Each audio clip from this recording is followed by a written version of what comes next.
자, 이런 가운데 한국의 1인당 GDP가 최근 3년 사이 줄어든 것으로 나타났습니다.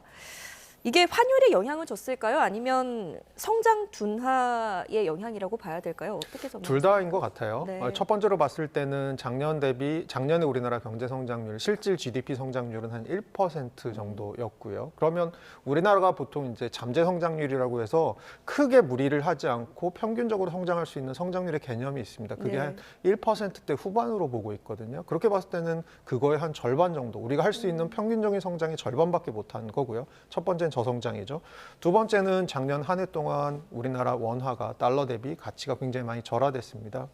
그렇게 봤을 때는 지금 말씀 주신 GDP라는 게 달러를 바탕으로 계산하는 GDP, 그래서 1인당 GDP가 얼마가 될 거냐를 달러로 계산한 거잖아요. 네. 그렇게 봤을 때는 아무래도 원화 가치가 하락하다 보면 우리가 동일한 GDP를 생산하더라도 그것을 달러 변환을 하면 금액이 적어지게 되는 거죠. 그래서 그렇게 봤을 때 이 두 가지가 다 있는 것 같고요. 네. 결과적으로 2024년에 1인당 GDP가 36,223달러였는데 25년에는 이게 36,107달러로 한 0.3% 정도 감소할 것 같다라는 결과가 지금 나온 것입니다. 네.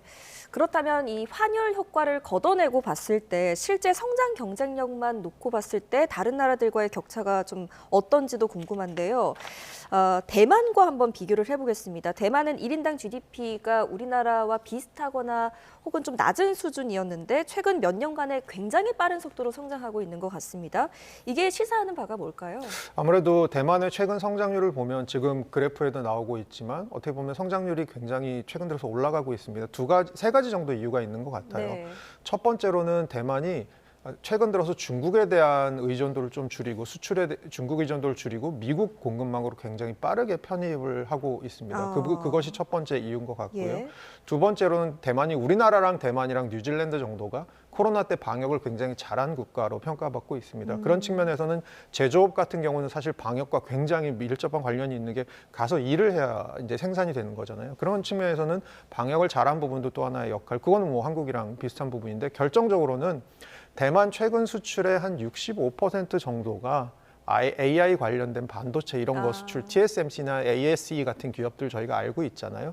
그렇게 봤을 때는 대만이 최근 들어서 미국발 AI 랠리에 굉장히 잘 올라타고 아주 그것을 통해서 강력하게 성장하는 나라다라고 봤을 때는 대만의 GDP 성장률이 우리나라보다 조금 더 높은 부분, 뭐 한편으로 이해할 수 있을 것 같고요. 그리고 통화 가치 부분에 있어서도 대만 달러 같은 경우는 우리나라랑 좀 다르게 최근 1년간 미국 달러 대비 가치가 약간 올랐습니다. 그렇게 봤을 때는 아무래도 두 가지 측면 다, 성장의 측면 그리고 환율의 측면에서 둘 다 우리보다 좀 유리한 입장. 그래서 대만 같은 경우는 사실 2026년 올해 1인당 GDP가 처음으로 4만 달러가 넘을 것으로 예측이 되는 그런 상황입니다. 네, 성장 측면에서 봤을 때 대만은 말씀하신 것처럼 한 분야에서 선택과 집중을 하면서 세계 최고의 어떤 경쟁력을 갖추게 된 거고 우리나라 같은 경우는 성장 동력이 좀 분산됐다 이렇게 분석할 수도 있을까요?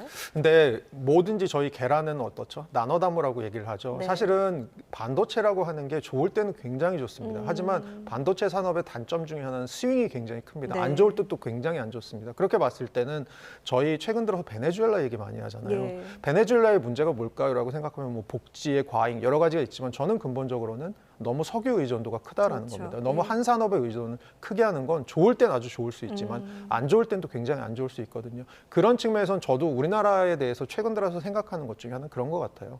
성장 동력에 대한 얘기가 많이 나오는데 주로 AI, 반도체 이런 얘기입니다. 네. 그것도 중요하지만 우리나라가 지금 미국의 관세 정책으로 인해서 중국의 기술력 발전으로 인해서 일시적으로 좀 어려움을 겪고 있는 하지만 원래 잘하던 다른 산업들도 있잖아요. 예. 그런 부분들에 대해서 저는 골고루 성장 엔진의 점검이 필요하지 않을까 생각하고 있습니다. 네, 이런 가운데 어찌됐건 대만과 격차가 또 이렇게 누적되는 분석들이 나오다 보니까 단기적인 경기 부진을 넘어서서 한국 경제가 좀 구조적인 저성장 국면에 들어선 거 아니냐 이런 지적이 나오는데 어떻게 보십니까? 그러니까 저도 사실 저성장 우리나라 같은 경우는 OECD에서 최근에 나온 자료가 굉장히 뼈아픈데요. 네. 최근 30년간 아까 말씀드린 경제 잠재 성장률, 그 경제가 평균적으로 무리하지 않고 성장할 수 있는 성장률이 OECD 국가 중에 제일 많이 빠진 나라입니다. 거의 네. 우리나라랑 칠레 정도가 가장 많이 빠졌는데 칠레보다도 우리나라가 잠재 성장률이 더 많이 빠졌더라고요. 그 얘기는 무슨 얘기냐 하면 성장 동력이 아주 빠르게 싣고 있다라는 겁니다. 그런 측면에서는